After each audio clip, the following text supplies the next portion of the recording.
L'Angélus, c'est d'abord l'un des plus célèbres tableaux des musées français, le tableau de Jean-François Millet, peut-être même presque aussi connu que la Joconde. La ville de Barbizon avait organisé, à l'occasion des 150 ans de la création du tableau de Millet, une exposition sur le thème de l'Angélus, mais l'Angélus revisité par un certain nombre de grands artistes contemporains. Les paysans n'intéressaient personne. Et Millet, lui, va peindre le monde paysan qui souffre, ce monde paysan au 19e. Le tableau a été peint à Barbizon dans la plaine. Le tableau lui-même émerge intact de ces poubelles que la civilisation, hélas, laisse derrière elle. Je ne savais pas ce que ça voulait dire, l'Angélus. J'ai regardé sur le dictionnaire et puis j'ai vu que c'était l'esprit qui se fait chair ou je sais pas quoi. Il y a Ben qui a fait après, elle ne met pas de culotte. Là j'ai mis une culotte, mais il faut de l'humour là-dedans. Hein. C'est ma façon de faire de la peinture. Ça n'a rien à voir avec l'Angélus de Millet, je le précise bien. Mais par contre, c'est la peinture qui nous associe.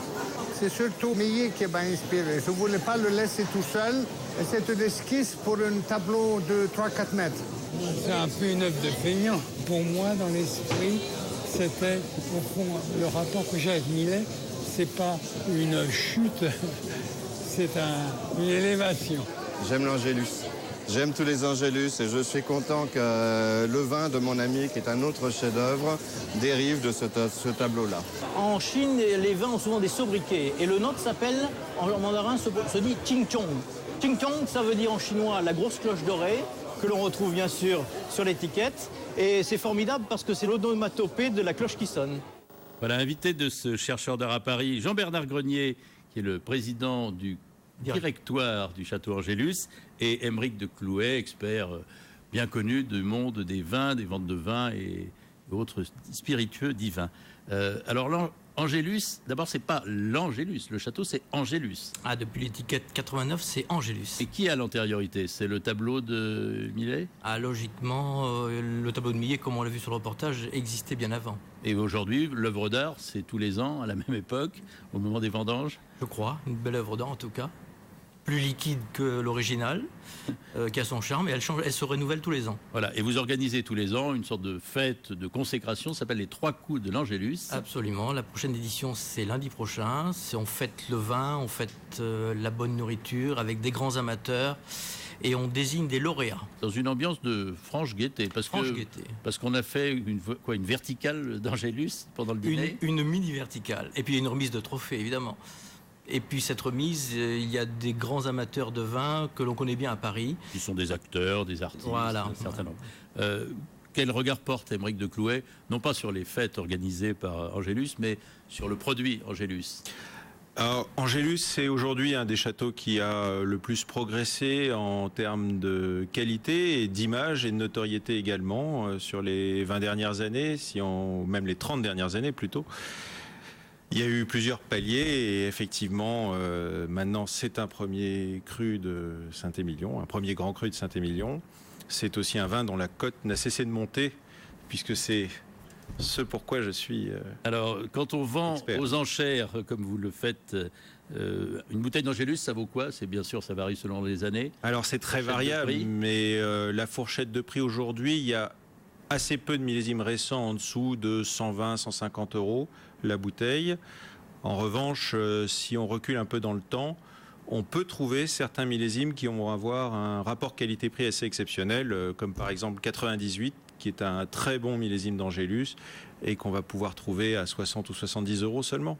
Alors Jean-Bernard Grenier ne boit pas du petit lait, parce que ça serait dommage de boire du petit lait, mais peut boire de l'Angélus pour fêter ça. Vous défendez le produit aux enchères? Vous avez du stock que vous lâchez comme ça pour on n'a pas beaucoup les de prix? stock, notamment de vieux millésimes. C'est pour ça qu'on les lâche de temps en temps, dans certaines ventes françaises et surtout à l'étranger, ça nous est arrivé. Mais je dis toujours, on n'est pas un grand cru classé du Médoc. Nous n'avons que 25 hectares classés, à comparer aux 75, 80, 90 hectares de grands crus médocains. Ça fait des volumes beaucoup plus petits et ça donne également un côté un peu plus spéculatif à la valeur, avec l'effet rareté. Et puis alors à Saint-Émilion, alors vous allez nous expliquer ça, Aymeric de Clouet, il y a le problème du classement. Alors il faut être en première division, premier grand cru classé. Oui, à Saint-Émilion, c'est une particularité, c'est que le classement n'est pas immuable comme le classement de 1855 dans le Médoc. et qu'il est périodiquement renouvelé. Et quand je dis périodiquement, on ne peut pas dire régulièrement, si vous pouvez me permettre cette remarque. Fine allusion. Alors ça se termine mal, ça se termine devant les tribunaux, on se shampouine, on s'engueule. Depuis qu'il y a d'énormes enjeux, il y en a beaucoup plus qu'il y a 30, 40 ou 50 ans. Quand vous êtes devenu premier cru, ça a été vraiment très important pour Angélus. Pour nous, ça a consacré une situation déjà constatée sur le marché en termes de prix. Mais ça, en termes de notoriété, ça nous a boosté, je dirais, dans le monde entier. Si je peux utiliser le terme de booster, puisque paraît-il, c'est politiquement incorrect. Alors, le monde entier, c'est quoi? La Chine aujourd'hui? Vous avez fait une remarquable démonstration de ding-dong chinois. Oui, la Chine, c'est un immense réservoir de consommateurs, de gens fortunés, de joueurs, car le chinois est joueur aussi. Il achète du vin pour faire des cadeaux, mais pour le faire des cadeaux, et puis parfois aussi pour le revendre. Et c'est une marque de notoriété, une marque de positionnement social? Comme tout le luxe occidental, en général, c'est la marque d'une réussite. On annonce en Asie, à Shanghai, apparemment, des ventes très importantes de vin. Aymeric de Clouet, vous confirmez? Alors, il y a régulièrement des ventes très importantes de vin, ce n'est pas tout à fait nouveau. Il y a des ventes qui sont organisées par des Français, par des maisons chinoises et par des maisons américaines. Aujourd'hui, c'est le centre du marché mondial du vin. Le nombre de consommateurs, le pouvoir d'achat de ces consommateurs est devenu tellement considérable. Il y a quand même une grande chance, c'est que d'abord le consommateur chinois a choisi le vin français, et ça on peut quand même en être très heureux, et que d'autre part, contrairement à des consommateurs purement spéculatifs, ils boivent. Donc ça veut dire que beaucoup de ces bouteilles vont être bues et vont assurer un futur heureux aux producteurs de Bordeaux, notamment, puisque c'est ceux qui sont le plus concernés. Jean-Bernard Grenier, vous surveillez la cote des bouteilles d'Angélus quand elles passent dans les ventes publiques? Absolument, moi je suis moi-même un amateur de vente, et je peux même vous révéler que la plus vieille bouteille au domaine, une 1899, nous l'avons trouvée dans une salle de vente. Vous l'avez rachetée dans une vente? On l'a rachetée dans une salle de vente. Cela dit, de par le statut juridique des viticulteurs, nous ne pourrons pas faire le négoce de notre vin. Ça veut dire qu'on n'a pas le droit de racheter des stocks pour en faire le commerce. Le viticulteur fait des actes civils, c'est très technique, et nous n'avons pas le droit de faire des actes de commerce. Bon, néanmoins, vous avez quand même vraisemblablement de quoi boire encore quelques bouteilles. Un mot des années récentes. Alors, je demande à l'expert de se prononcer. Vous nous faites les dernières années d'Angélus. Qu'est-ce qu'il faut boire? Qu'est-ce qu'il faut... Par exemple, 2003, l'année de la sécheresse et de la canicule. Alors, on va dire que 2003, c'est un millésime qui est parfait à boire assez jeune. Ça n'est pas, à mon avis, un millésime de grande garde. C'est un millésime qui est flatteur, qui était un millésime riche, mais qui manque, à mon sens, un petit peu d'équilibre. Il est délicieux et il est parfait à boire au bout d'une dizaine d'années, ce qui est le cas aujourd'hui, ou pas loin.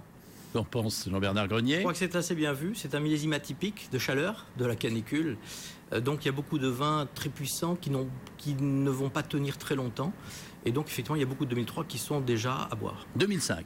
Donc évidemment, 2005 va avoir de très loin ma préférence. Alors évidemment, si on ouvre une bouteille aujourd'hui, on va être déçu.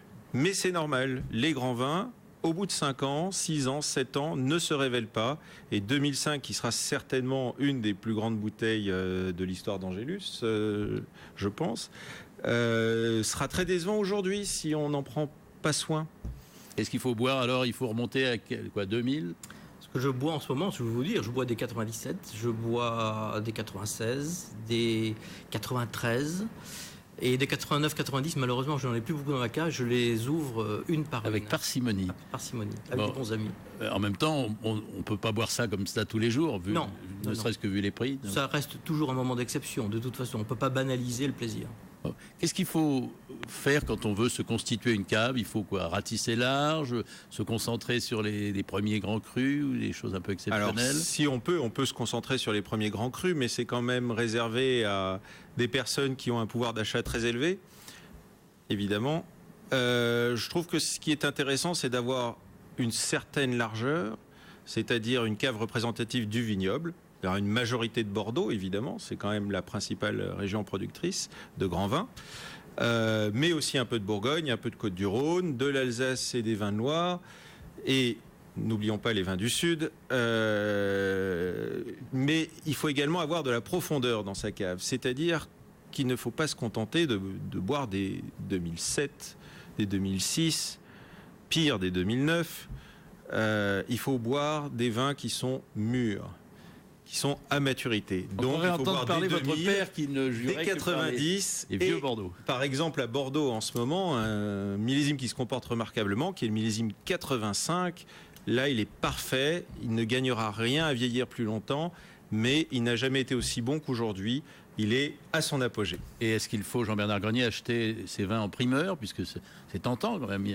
Oui, c'est un vaste domaine. Je crois que quand il y a de belles années, il faut réserver en primeur, dans la mesure où ces belles années feront l'objet d'une demande et d'une spéculation ultérieure. Voilà. Maintenant, comment bien prévoir la longévité d'un vin? Il y a des millésimes qui ont parfois été surestimés. Donc il faut se renseigner, il faut lire. Il y a une presse très abondante. Il y a une remarquable émission de BFM, Invino. Et par exemple, beaucoup de commentateurs. L'acheteur, il n'est pas tout seul maintenant. Vous avez une grille considérable de dégustateurs et on peut se faire son choix par recoupement, arriver à se faire une bonne idée du millésime. Bon, et est-ce qu'il faut être à genoux devant M. Parker? Vous avez 10 secondes pour répondre. Oh, M. Parker, nous l'estimons beaucoup. Il nous aime beaucoup. Bah oui, justement. Et nous, en retour, on l'aime beaucoup. Et l'expert, il en dit quoi? Il dit qu'il n'y a pas de raison de se soumettre à ces... Il dit qu'il n'y a pas qu'une seule personne qui a bon goût. Voilà. On peut aussi lire les avis éclairés de ces experts et puis regarder la cote de ces vins dans les ventes publiques. Je crois que c'est une très bonne référence. Merci à vous, Jean-Bernard Grenier, Château Angélus, et merci à vous, Aymeric de Clouet, expert de toutes ces ventes de vins, d'avoir participé à ce Chercheur d'art à Paris. Dans un instant, Nathalie Croiset.